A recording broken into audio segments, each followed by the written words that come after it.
Ito, tissue day. Ito lang naman yung ating isa sa topic.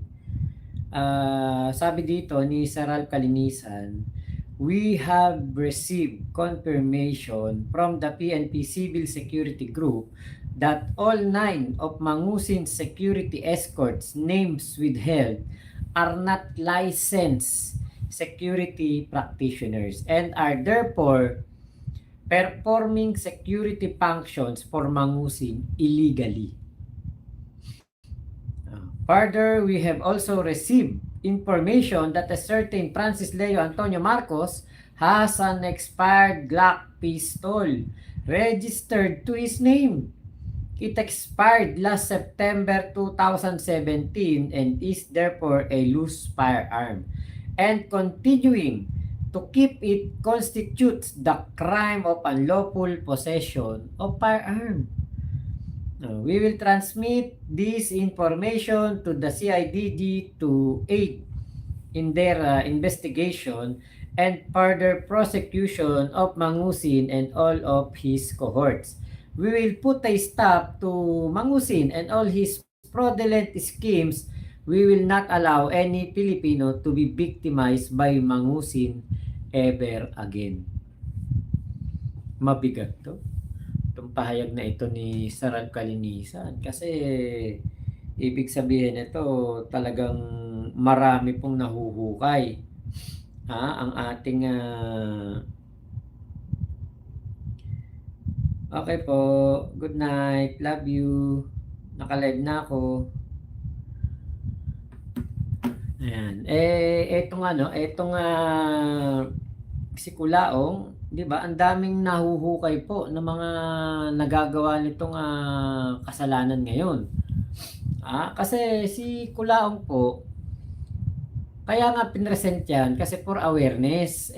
Merong iba mga naaawa, merong doktor, merong senador. 'Di ba? Akala kasi nila nakakaawa yan, pero hindi.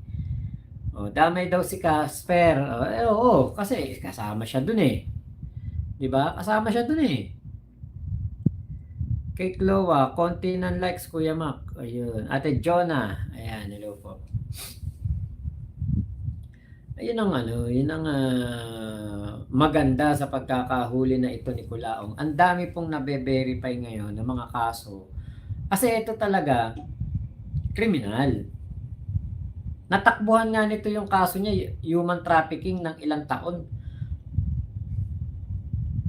Parang yung human trafficking parang 2008, 2000 na. Hindi ko na matandaan kung anong year yung human trafficking case. Pero yung pong kanyang human trafficking case na yun, tinakbuhan niya ng ilang taon. At saka yan po pinagtaguan niya ang batas ng napakahabang panahon. Tapos, naku po, namigay pa ng salamin yan doon sa loob ng Camp Crame.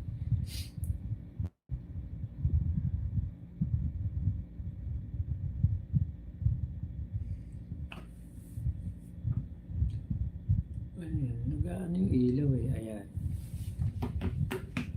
Dito na lang kaya tayo. Ayan, dito na lang.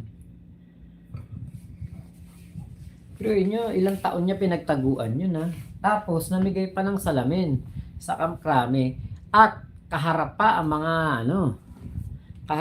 mga general. Imagine niyo po yan. Yung tao na yan. 'Di ba? Kaya tama lang talaga na iharap ito doon sa media. Tapos yung pong itong kanyang posibleng maging kaso na pagkakaroon ng loose firearm. Alam nyo ba na etong si Kulaong na-issue yung pangalan niya tungkol po sa kaso naman ng pagpatay dito kay Lucky Dons. Pinagbibintangan po si Kulaong ng ilang mga personalidad, ng ilang mga tao, nung panahon pa to ng pandemic, nung lumabas yan ng pandemic, issue yan sa kanya. Meron daw pong pinatumba to na I think abogado yun si Lucky Dons. Tapos, hindi po nahuli yung gunman. Hanggang ngayon, unsolved crime yun, yung kaso ni Lucky Dons. Kaya to etong matinding mga mahuhukay pa. Dito kay Kulaong, na Brenda Barton, sana ngay mahukay pa Ate Glenn Magramo para sigurado na etong si Kulaong wala nang wala nang ligtas sa kulungan. Yun ang maganda, yun sana ang mangyari. Kaya nga yung pong aking yung aking hinala netong nakita ko siyang kinakalbo na siya ay magtatagal sa kulungan, lalong tumibay. Yun nga, hindi nga ako nagkamali. Ayon dun sa aking nakausap, kung wari, yung unjust vexation lang, ang kanyang kaso na kinakaharap. Kung yun lang walang ibang kaso, baka next week, Thursday or Friday, makalaya. Pero paano ka makakalaya kung may loose firearm?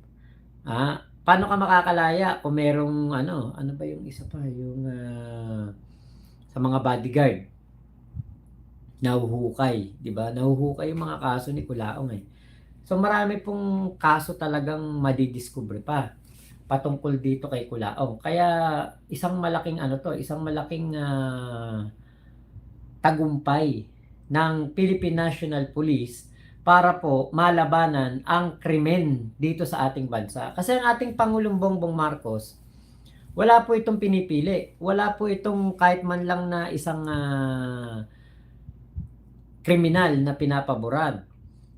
Ang sabi pa nga ng ating Pangulo, lahat ng masasama, lahat ng lumabag sa batas, ipakulong.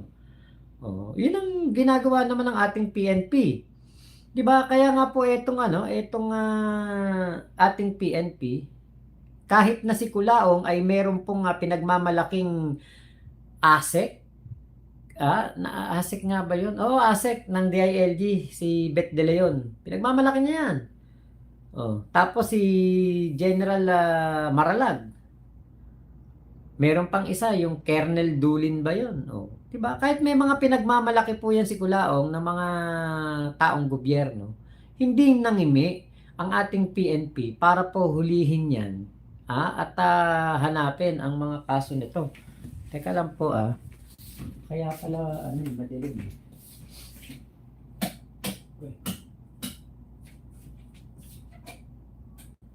Ay, wala palang ilaw doon. Against the light no?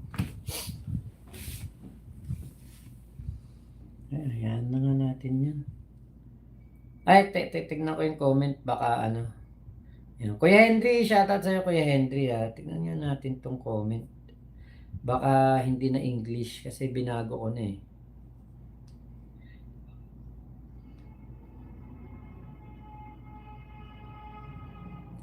Naku, English pa rin dito. Ba't ganun?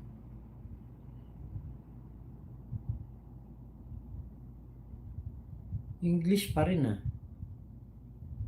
English pa rin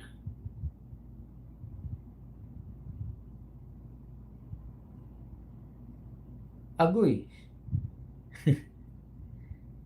Inano ko na to. Binago ko na to kanina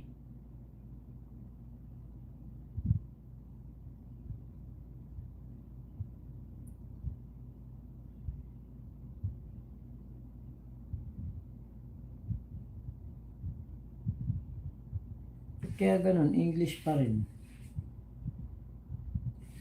The Modern Parents, hello po. Mojoply, ayan, hello. Hindi naman po kayo late. 'Di ba? Kaya nga ito si Casper, kita nyo. Tutang-tuta pa din ni Makagago, ni Kulaong.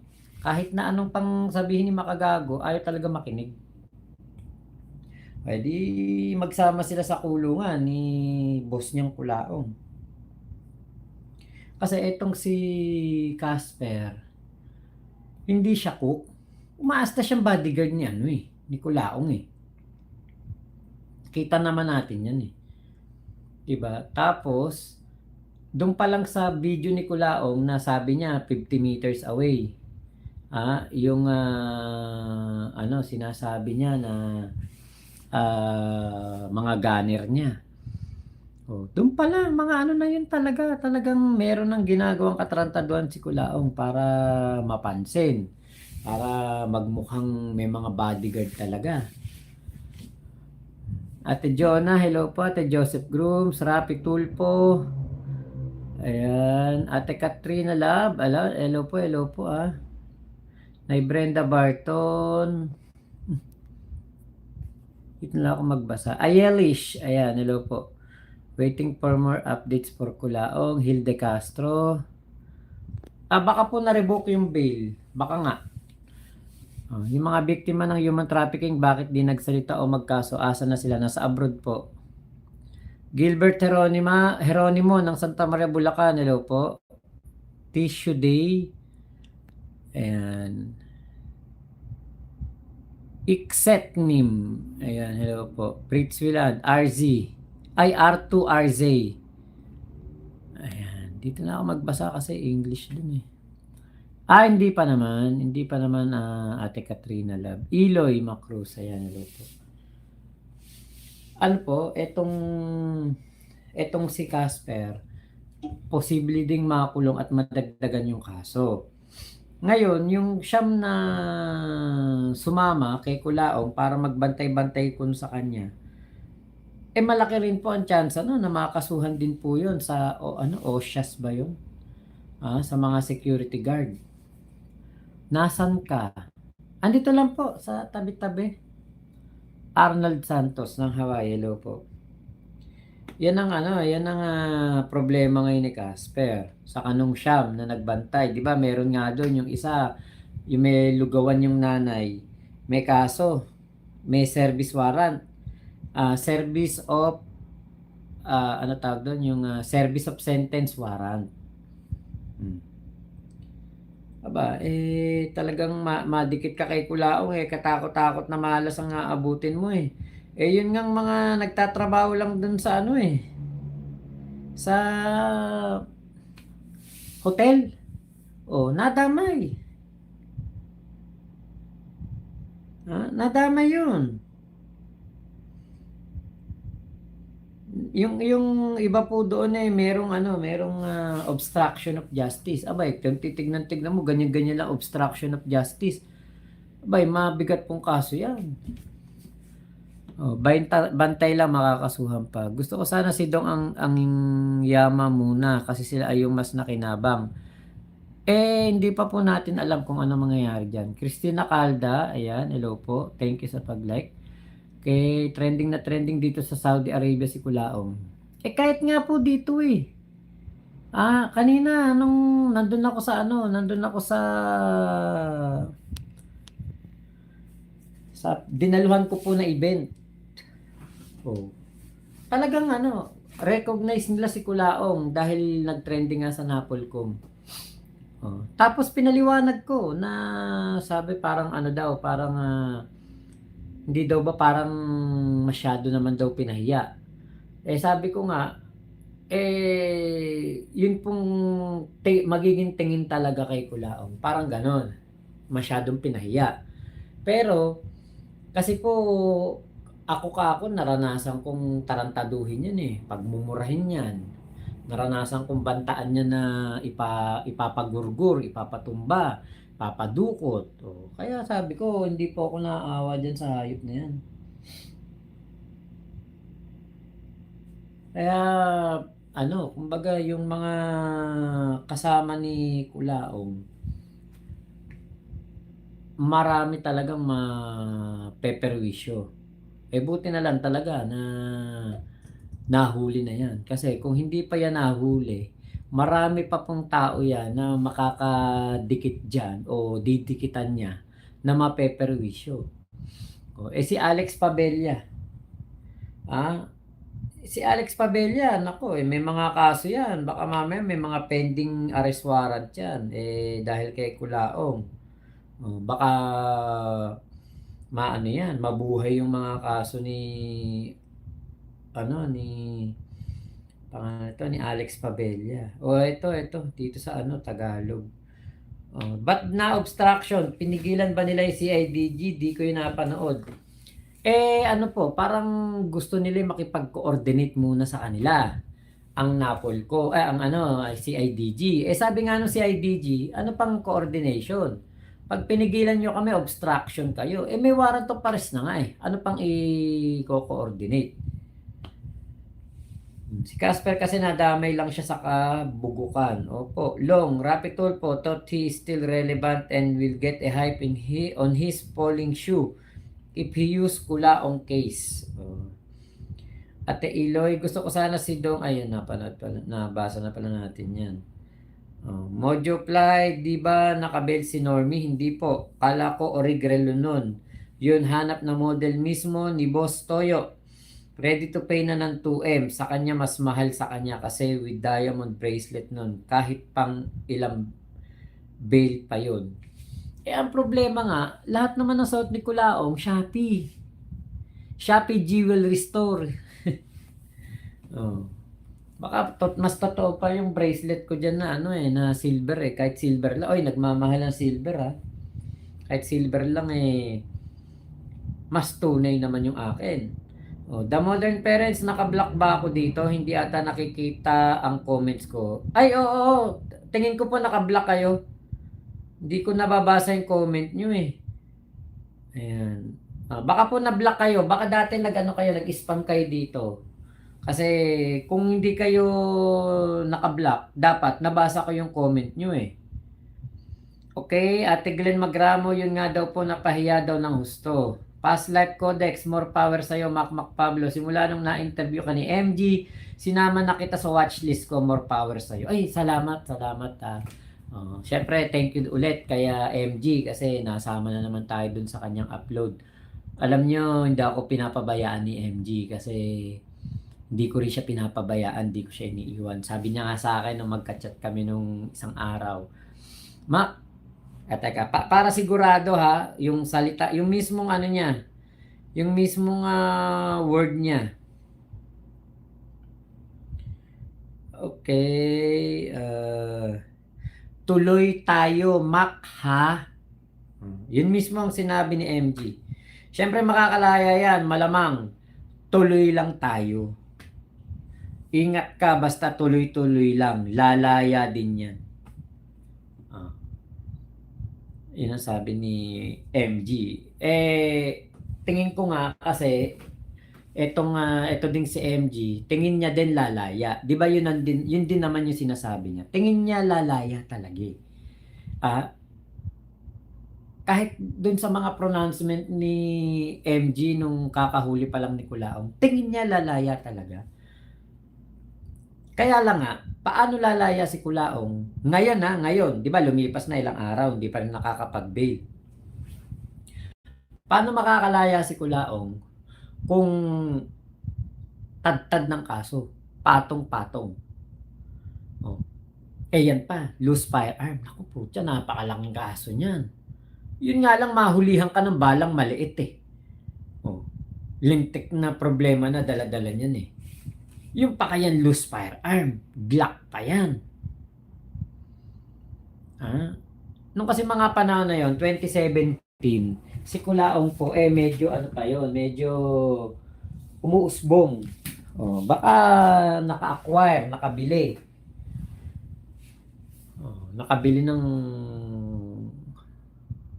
Paltec, hindi, Glock 9 daw nakabili ng gamit. Marami rin kasing kaaway yan Hindi naman yan mabait na tao na yung walang kaaway. Hindi, masamang tao yan. Okay, may connection po si Rapi kay Mangusin, wala po. Kay Tommy Fishing, Boss Mac, late po yata ako. Pinanood ko pa kasi yung isa mong live kahapon. Okay. Thank you po. No problem.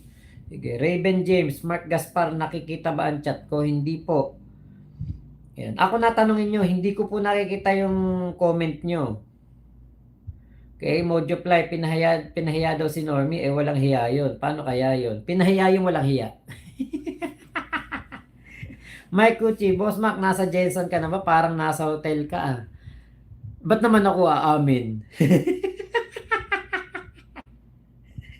Iloy Macruz, hindi rin ako makaramdam ng awa, lalo na't pinangsusugal lang niya yung pinaghirapan ng mga kapwa natin OFW. Oh, putang tanga ng mga naaawa na yan. Mga bobo yan. Matulog na kayo, baka ma-donut pa kayo. Donatin mo ako sa liwanag ng iyong panghohoyo. Resting in the Lord, yung galit namin kay Kulao, Sir Mac, nalipat kay Rapi Tulpo. Suka. Okay. Sabi ni Ate Glenn Magramo. So maraming salamat po ha. Ingat po kayo. Nasaan mang panig kayo ng mundo. Momo, chup chup. Love you. God bless us all. Pilipinas. God first.